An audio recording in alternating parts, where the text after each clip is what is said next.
महाभारत कौरवों और पांडवों के बीच हुए धर्म युद्ध की कहानी है।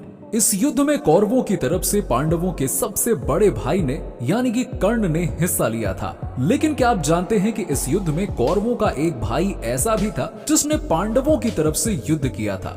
जी हाँ, और सिर्फ युद्ध ही नहीं बल्कि युद्ध के बाद जीवित भी बचा था।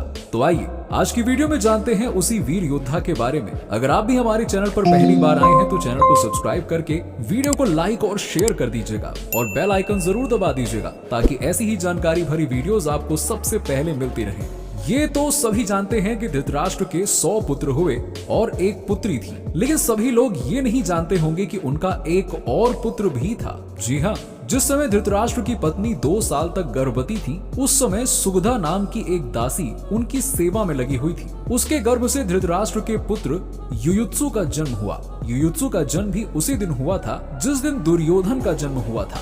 जब गांधारी गर्भवती थी तब धृतराष्ट्र की देखभाल एक दासी करती थी। उसी दासी से ही युयुत्सु का जन्म हुआ था। धृतराष्ट्र का पुत्र होने की वजह से युयुत्सु भी कौरव ही था, लेकिन वो दुर्योधन और दुशासन की तरह अधर्मी नहीं था। वो धर्म का जानकार था। युयुत्सु एक धर्मप्रिय व्यक्ति था। वो अन्याय के विरुद्ध था और सच का साथ देता था। जबकि एक और कौरव भाई कर्ण को छोड़कर सभी कौरव अधर्म के मार्ग पर चलते थे। दासी पुत्र होने और सच का साथ देने के कारण सभी कौरव युयुत्सु को कोई खास इंपॉर्टेंस नहीं देते थे। एक बार की बात है कि भीम को विष से मारने की योजना बनाई गई थी, लेकिन वो विफल हो गई। उसके बाद दुर्योधन ने एक बार फिर से भीम को विष देकर मारने की योजना बनाई।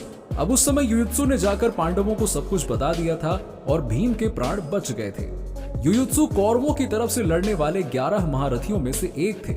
एक साथ 7,20,000 योद्धाओं से लड़ने में सक्षम थे वो।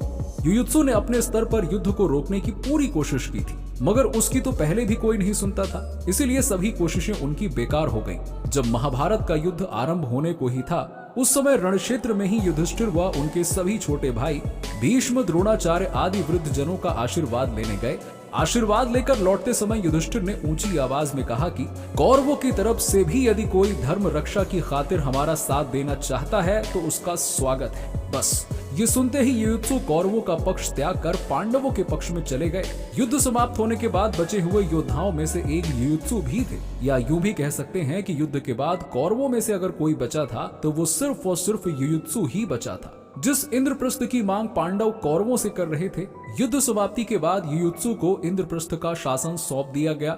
जब पांडवों ने संसार त्यागने के विचार से हिमालय की यात्रा आरंभ की, उस समय हस्तिनापुर का शासन अभिमन्यु पुत्र परीक्षित को दे दिया गया और परीक्षित का ध्यान रखने की जिम्मेदारी युयुत्सु को सौंपी गई। वैसे युयुत्सु के बारे में जानकर आपको कैसा लगा, अपने विचार नीचे कमेंट सेक्शन में जरूर बताइएगा। यदि आप जानना चाहते हैं किसी और पौराणिक पात्र के बारे में तो हमें कमेंट बॉक्स में जरूर बताइए।